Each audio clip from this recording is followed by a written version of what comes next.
श्रीगुरुभ्यो नमः। नरसिंहोऽखिलाज्ञानमथध्वान्तदिवाकरः जयत्यमितसज्ञानसुखशक्तिभयोनिधिः।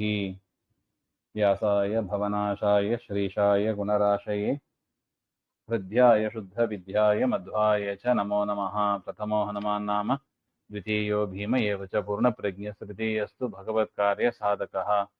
आपादमौलिपर्यन्तं गुरूणाम् आकृतिं स्मरेत् तेन विघ्नाः प्रणश्यन्ति सिद्ध्यन्ति च मनोरथाः। श्रीगुरुभ्यो नमः।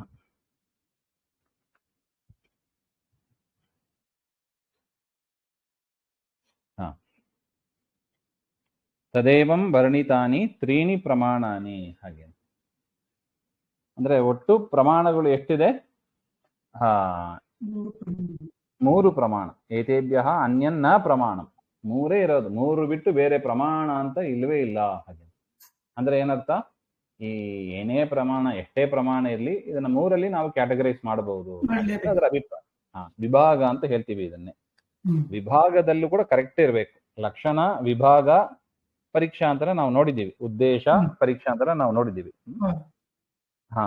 ಅದರಿಂದ ವಿಭಾಗವೂ ಕರೆಕ್ಟ್, ಲಕ್ಷಣವೂ ಕರೆಕ್ಟ್ ಇರಬೇಕು, ವಿಭಾಗವೂ ಕರೆಕ್ಟ್ ಇರಬೇಕು. ಕೆಲವರು 3 ಪ್ರಮಾಣ, ಕೆಲವರು 4 ಪ್ರಮಾಣ, 5 ಪ್ರಮಾಣ ಹಂಗಂತೆಲ್ಲ ಹೇಳ್ತಾರೆ. ಅದೆಲ್ಲ ಸರಿಯಲ್ಲ. ಈಗ ನೋಡಿ, ಹಿಂದೆ ಆಗಮ ಪ್ರಮಾಣ ಅಲ್ಲ ಅಂತ ಹೇಳಿದವರು ಇದ್ದಾರೆ, ಅನುಮಾನ ಪ್ರಮಾಣ ಅಲ್ಲ ಅಂತ ಹೇಳುವವರು ಇದ್ದಾರೆ, ಆಗಮ ಅನುಮಾನದಲ್ಲೇ ಸೇರ್ತದೆ ಅಂತ ಕೆಲವರು. ಈಗೆಲ್ಲ ಡಿಫ್ರೆಂಟ್ ಕ್ಲಾಸಿಫಿಕೇಶನ್ ಮಾಡ್ತಾರೆ, ವಿಭಾಗ ಮಾಡ್ತಾರೆ. ಅದೆಲ್ಲ ಸರಿಯಲ್ಲ. ಪ್ರಮಾಣಗಳು ಎಷ್ಟು? ಮೂರೇ. ಯಾವುದದು? ಪ್ರತ್ಯಕ್ಷ, ಅನುಮಾನ, ಆಗಮ. ಮೂರೇ ಪ್ರಮಾಣ. ಇದು ಬಿಟ್ಟು 4ನೇದಂತ ಇಲ್ಲವೇ ಇಲ್ಲ. ಹಾಗೆ ಅದ್ರ ಮೇಲೆ ಒಂದು ಆಕ್ಷೇಪ. ನಾನು ಅರ್ಥಾಪತ್ತಿರಪಿ ಪೃಥಕ್ ಪ್ರಮಾಣ ಮಸ್ತಿ. ಹಾಗೆ ಅರ್ಥಾಪತ್ತಿ ಅಂತ ಅದೊಂದು ಬೇರೆ ಪ್ರಮಾಣ ಇದಲ್ಲ ಅಂತ ನ್ಯಾಯಿಕರು ಹೇಳ್ತಾರೆ. ಏನದು ಅರ್ಥಾಪತ್ತಿ ಅಂದ್ರೆ ಏನು?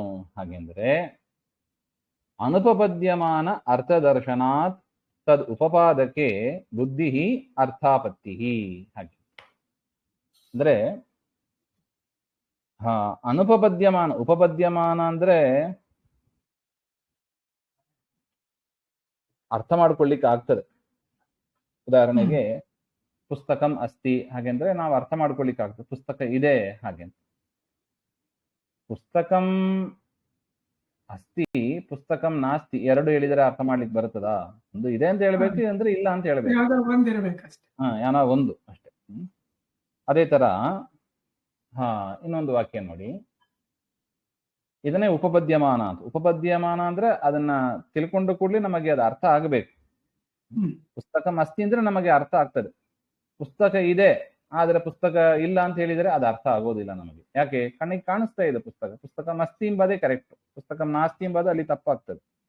ಅದನ್ನು ಉಪಪದ್ಯಮಾನ ಅಂತ ಕರೀತಾರೆ. ಉಪಪದ್ಯಮಾನ ಅಂದ್ರೆ ನಮಗೆ ವಿಷಯವಾಗಿ ಚೆನ್ನಾಗಿ ಕರೆಕ್ಟ್ ಆಗಿರೋದು ಬರಬೇಕು, ಅದು ಉಪಪದ್ಯ ಅಂದ್ರೆ ಅಕ್ಸೆಪ್ಟಬಲ್ ಅಂತ ಅರ್ಥ. ಪುಸ್ತಕ ಇದೆ ಅದು ನೋಡಿ ಪುಸ್ತಕ ಇಲ್ಲ ಅಂತ ಹೇಳಿದ್ರೆ ಅನ್ಅಕ್ಸೆಪ್ಟಬಲ್, ಅದು ಅನುಪಪದ್ಯ ಅಂತ. ಆ ರೀತಿಯಾಗಿ ಅನುಪಪದ್ಯಮಾನ ಅರ್ಥದರ್ಶನಾತ್ ತದ್ ಉಪಪಾದಕ್ಕೆ ಬುದ್ಧಿ. ಯಾವುದು ನಾವು ಅಕ್ಸೆಪ್ಟ್ ಮಾಡ್ಲಿಕ್ಕೆ ಆಗಲ್ಲ, ನಮಗೆ ಅರ್ಥ ಆಗೋದಿಲ್ಲ, ಅದನ್ನ ಅರ್ಥ ಮಾಡಿಸುವ ಬುದ್ಧಿಯನ್ನ ಅರ್ಥಾಪತ್ತಿ ಅಂತ ಕರೀತಾರೆ. ಅದಕ್ಕೊಂದು ಉದಾಹರಣೆ ಅವ್ರು ಕೊಡೋದು ಪೀನೋ ವ್ಯಾಖ್ಯಾನದಲ್ಲಿ ಇದೆ. ಪೀನಃ ದೇವದತ್ತಃ ದಿವಾನ ಭುಂಕ್ತೆ. ಪ್ರಸಿದ್ಧ ಉದಾಹರಣೆ ಇದು. ಅಂದ್ರೆ ದೇವದತ್ತ ಅಂತ ಒಂದು ವ್ಯಕ್ತಿಯ ಹೆಸರು. ಅವನು ಹೇಗಿದ್ದಾನೆ? ದಪ್ಪಕ್ಕಿದ್ದಾನೆ. ಆದ್ರೆ ಅವನು ಹಗಲೊತ್ತು ಊಟ ಮಾಡೋದಿಲ್ಲ. ನೋಡಿ, ಕೂಡುತ್ತದ ಇದು? ಊಟ ಮಾಡೋದಿಲ್ಲವಂತೆ, ದಪ್ಪಕ್ಕಿದ್ದಾನೆ. ಕೂಡುತ್ತದ ಇದು? ಅವನೇನೋ ಹೆರ್ಬಲ್ ತಗೊಂಡ ಏನೋ ಹೆರ್ಬಲ್ ತಗೊಂಡ್ಬಿಟ್ಟ, ಅದರಿಂದ ಅವನಿಗೆ ಊಟ ಸೇರಲ್ಲ ಹಂಗೆಲ್ಲ ತಿಳ್ಕೋಬಾರದು. ಜನರಲ್ ಕೇಸ್ ಇದು. ಅದರಿಂದ ಮತ್ತೆ ಏನ್ ಕೂಡಿಸ್ಬೇಕು? ಅವನ ರಾತ್ರಿ ಊಟ ಮಾಡೇ ಮಾಡ್ತಾನೆ. ಅದು ಅರ್ಥಾಪತ್ಯ. ನೋಡಿ, ಇದು ಉಪಪದ್ಯ. ಯಾವುದು? ಹಗಲೊತ್ತು ಊಟ ಮಾಡ್ತಾನೆ, ದಪ್ಪಕ್ಕಿದ್ದಾನೆ. ಹೌದು, ಉಪಪದ್ಯ. ಚೆನ್ನಾಗಿ ಊಟ ಮಾಡೋರು ದಪ್ಪಕ್ಕಿರ್ತಾರೆ ಹಾಗೆ ಅಂತ ಇಟ್ಕೋಬಹುದು. ಆದ್ರೆ ಉಪಪದ್ಯ ಅವನು ಹಗಲೊತ್ತು ಊಟ ಮಾಡೋದಿಲ್ಲ, ದಪ್ಪಗಿರ್ತಾನೆ, ಅನುಪಪದ್ಯ. ನೋಡಿ, ಸೆಲ್ಫ್ ಕಾಂಟ್ರಾಡಿಕ್ಟರಿ ತರ. ಕಾಂಟ್ರಡಿಕ್ಷನ್. ಕರೆಕ್ಟ್. ಈ ತರ ಕಾಂಟ್ರಡಿಕ್ಷನ್ ಇರುವಾಗ ಆ ಕಾಂಟ್ರಡಿಕ್ಷನ್ ತೆಗೆಯೋದಕ್ಕೆ ನಮಗೆ ಒಂದು ಬುದ್ಧಿ ಬರುತ್ತದೆ. ಏನದು? ರಾತ್ರಿ ಊಟ ಮಾಡ್ತಾನೆ ಎಂಬ ಒಂದು ಬುದ್ಧಿ ಬರ್ತದಲ್ಲ, ಅದನ್ನ ಅರ್ಥಾಪತ್ತಿ ಅಂತ ಕರೀತಾರೆ. ಹಾಗೆ ಅರ್ಥ ಆಗಿದೆಯಾ? ಕಾಂಟ್ರಾಡಿಕ್ಷನ್ ಸರಿ ಮಾಡ್ಲಿಕ್ಕೆ ಕರೆಕ್ಟ್, ಇನ್ನೊಂದು ಬುದ್ಧಿ ಬೇಕಾಗ್ತದೆ, ಅದನ್ನ ಅರ್ಥಾಪತ್ತಿ ಅಂತ ಹೇಳಿ. ಅದರಿಂದ ಇದು ಪ್ರತ್ಯಕ್ಷ ಅಲ್ಲ, ಅನುಮಾನ ಅಲ್ಲ, ಆಗಮ ಅಲ್ಲ, ಇದು ಅರ್ಥಾಪತ್ತಿ. ಹಾಗೆ ಅದರಿಂದ ನೀವು ಹೇಗೆ ಮೂರೇ ಪ್ರಮಾಣ ಅಂತ ಹೇಳಿಬಿರಿ ನೀವು ನೋಡಿ, ವಾಕ್ಯ ನೋಡಿ, ನಾನು ಅರ್ಥಾಪತ್ತಿರಪಿ ಪೃಥಕ್ ಪ್ರಮಾಣಮಸ್ತಿ. ಅರ್ಥಾಪತ್ತಿಯಿಂದ ಬೇರೆ ಸೆಪರೇಟ್ ಪ್ರಮಾಣವೇ ಇದಲ್ಲ. ನೀವು ಮೂರೆಂತ ಹೇಗೆ ಹೇಳಿಬಿರಿ? ಅನುಪಪದ್ಯಮಾನ ಅರ್ಥದರ್ಶನ ತದುಪಪಾದಕೆ ಬುದ್ಧಿ ಅರ್ಥಾಪತ್ತಿ. ಯಾವುದು ಕಾಂಟ್ರಡಿಕ್ಷನ್ ಆಗಿ ಇರುತ್ತದೋ ಅದನ್ನ ರಿಸಾಲ್ವ್ ಮಾಡೋದಕ್ಕೆ ಬೇಕಾದ ಬುದ್ಧಿಯನ್ನ ಅರ್ಥಾಪತ್ತಿ ಅಂತ ಕರಿತೀವಿ. ಅದಕ್ಕೊಂದು ಉದಾಹರಣೆ ಕೊಡ್ತಾರೆ ನೋಡಿ. ಜೀವನ್ ಚೈತ್ರ ಗೃಹೇ ನಾಸ್ತಿ ಇತಿ ಶ್ರುತೆ ದೃಷ್ಟೇವ. ಬದುಕಿರುವ ಚೈತ್ರ ಅಂತ ಒಂದು ವ್ಯಕ್ತಿ ಹೆಸರು. ಅವನ ಏನಾಗಿದ್ದಾನೆ? ಅವನು ಬದುಕಿದ್ದಾನೆ, ಅವನಿನ್ನು ಹೋಗಿಲ್ಲ. ಬದುಕಿರುವ ಚೈತ್ರ ಮನೆಯಲ್ಲಿ ಇಲ್ಲ, ಹಂಗಂದ್ರೆ ಏನರ್ಥ? ಹೊರಗಡೆ ಇದ್ದಾನೆ. ಹಾಗೆಂತ ಅಂದ್ರೆ ಜೀವನ್ ಚೈತ್ರ ಗೃಹೇ ನಾಸ್ತಿ ಇತಿ ಶ್ರುತೆ ದೃಷ್ಟೇವ. ಮನೆಯಲ್ಲಿ ಇಲ್ಲ ಅಂತ ನಾವು ಕೇಳ್ತೀವಿ, ಯಾರೋ ಮನೆಯಲ್ಲಿ ಇದ್ದವ್ರು ಹೇಳಿದ್ರು, ಅವನು ಚೈತ್ರ ಮನೆಯಲ್ಲಿ ಇಲ್ಲ ಹಾಗೆ. ಅಥವಾ ನಾವೇ ಮನೆಯಲ್ಲಿ ಹುಡುಕಾಡಿದೀವಿ, ಸಿಕ್ಕಿಲ್ಲ ಅವನು. ಎರಡೂ ಇರ್ಬೋದು. ಶ್ರುತೆ ದೃಷ್ಟೇವ, ಒಬ್ರು ಹೇಳಿ ನಾವು ಕೇಳಿ ತಿಳ್ಕೊಬಹುದು, ಅಥವಾ ನಾವೇ ಪರೀಕ್ಷೆ ಮಾಡಿ ಮನೇಲಿ ಇಲ್ಲ ಅಂತ ತಿಳ್ಕೊಬಹುದು. ಹಂಗಂದ್ರೆ ಏನರ್ಥ? ಅಷ್ಟೇ ತೀರ್ಮಾನ ಮಾಡ್ಲಿಕ್ಕೆ ಆಗ್ತದ? ಅವನು ಮನೆಯಲ್ಲಿ ಇಲ್ಲ ಅಂದ್ರೆ ಏನರ್ಥ? ಅವನು ಬದುಕಿದ್ದಾನೆ, ಮನೆಯಲ್ಲಿ ಇಲ್ಲ. ಚೈತ್ರಸ್ಯ ಬಹಿಸ್ಸತ್ವಂ ಕಲ್ಪ್ಯತೆ. ನಾವು ಇಮ್ಯಾಜಿನ್ ಮಾಡ್ಕೋತೀವಿ, ಎಲ್ಲ ಹೊರಗಡೆ ಹೋಗಿರ್ಬೇಕು ಅವನು, ಹಾಗಂತ ಇಮ್ಯಾಜಿನ್ ಮಾಡ್ಕೋತೀವಿ. ಇದನ್ನ ಅರ್ಥಾಪತ್ತಿ ಅಂತ ಕರಿತೀವಿ. ಯಾಕೆ ಅರ್ಥಾಪತ್ತಿ ಸಪರೇಟ್ ಪ್ರಮಾಣ ಯಾಕೆ ಮಾಡಬೇಕು ನೋಡಿ. ಜೀವತಃ ಗೃಹೇ, ಬದುಕಿರುವವನು ಗೃಹೇ ಅಸತ್ವಂ, ಅವನ ಮನೆಯಲ್ಲಿ ಇಲ್ಲ ಎಂಬುದು ಏನರ್ಥ? ಬಹಿರ್ಭಾವಂ ವಿನಾ ನ ಉಪಪದ್ಯತೆ. ಹೊರಗಿದ್ದಾನೆ ಅಂತ ಹೇಳದೇನೆ ಅದು ಕೂಡೋದೇ ಇಲ್ಲ. ಅದು ಮನೆಯಲ್ಲಿ ಇಲ್ಲ ಎಂಬುದರ ಅರ್ಥ ಏನು? ಹೊರಗಡೆ ಇಲ್ಲ ಅಂತ ಹೇಳೋದನ್ನ ಬಿಟ್ಟು ಮನೆಯಲ್ಲಿ ಇಲ್ಲ ಎಂಬುದು ಅರ್ಥ ಕೂಡೋದೇ ಇಲ್ಲ. ಸೊ ಮನೆಯಲ್ಲಿ ಇಲ್ಲ ಅಂದ್ರೆ ಏನರ್ಥ? ಹೊರಗೆ ಇರ್ಲೇಬೇಕು ಅಂತ ಅರ್ಥ. ಇಲ್ಲದಿದ್ರೆ ಮನೆಯಲ್ಲಿ ಇಲ್ಲ ಎಂಬ ಅರ್ಥ ಕೂಡೋದಿಲ್ಲ, ಅರ್ಥ ಮೀನಿಂಗ್ಲೆಸ್.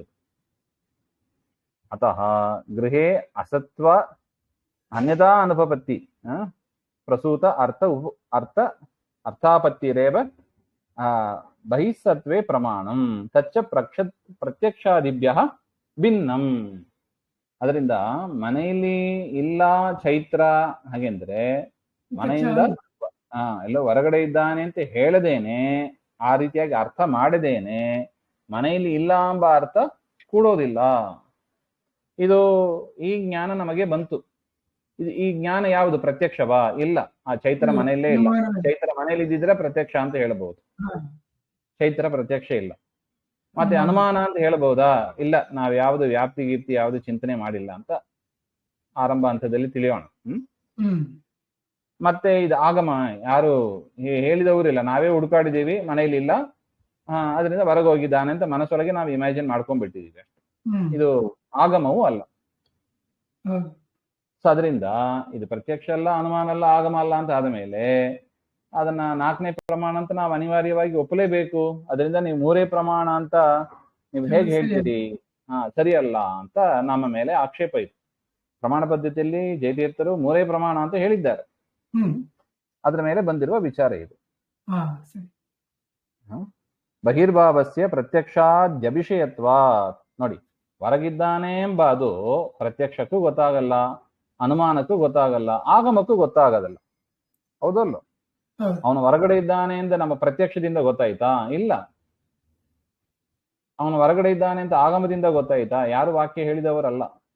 ಆದರೂ ನಾವು ತಿಳಿತೀವಿ, ಅನುಮಾನವೂ ಅಲ್ಲ. ಆದರೂ ನಾವು ತಿಳಿತೀವಿ ಅವನು ಒಳಗಿಲ್ಲ ಅಂತ ಕೂಡಬೇಕು ಅಂದ್ರೆ, ಅದನ್ನ ಮೀನಿಂಗ್ಫುಲ್ ಮಾಡಬೇಕು ಅಂದ್ರೆ ಅವನು ಹೊರಗೆ ಇರ್ಲೇಬೇಕು ಅಂತ ಹೇಳದೇನೆ ಒಳಗಿಲ್ಲ ಅಂತ ಹೇಳಲಿಕ್ಕೆ ಬರೋದಿಲ್ಲ. ಆದ್ರಿಂದ ಅರ್ಥಾಪತ್ತಿ ಎಂಬ ಅದು ಪೃಥಕ್ ಪ್ರಮಾಣ ಅಂತ ವಿಭಾಗ ಮಾಡಬೇಕು. ಹಾಗೆಂತ ಹೇಳಿದ್ರೆ ಮೈವಂ ಅರ್ಥಾಪತ್ತೇಃ ಅನುಮಾನೇ ಏವ ಅಂತರ್ಭಾವಾತ್. ಅರ್ಥಾಪತ್ತಿಯನ್ನು ನಾವು ಅನುಮಾನದಲ್ಲೇ ನಾವು ಅಂತರ್ಭಾವ ಮಾಡುತ್ತೇವೆ. ಹಾಗೆ ಅದು ಹೇಗೆ ಅದು ಅದನ್ನ ಮತ್ತೆ ನೋಡೋಣ. ಶ್ರೀಮಧ್ವಾಂತರ್ಗತ ಶ್ರೀಕೃಷ್ಣ ಅರ್ಪಣಮಸ್ತು. ಶ್ರೀ ಹರೇ ನಮಃ.